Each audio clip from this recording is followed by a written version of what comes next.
નમસ્કાર, હું છું આપના સાથે ઈશા દુબે. આપ જોઈ રહ્યા છો જનસાક્ષી ન્યૂઝ. નજર કરીએ આજના મુખ્ય સમાચારો પર.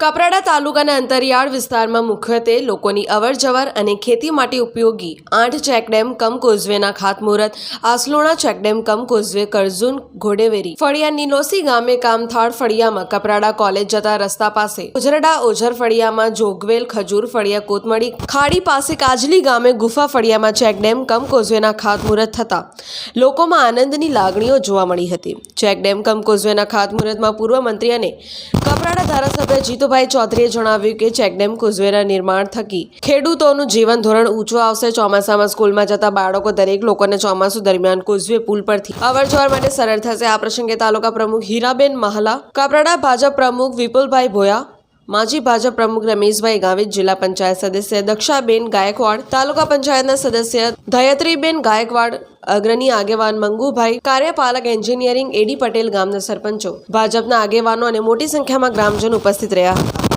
Bureau report, Jansakshi news, Bardoli.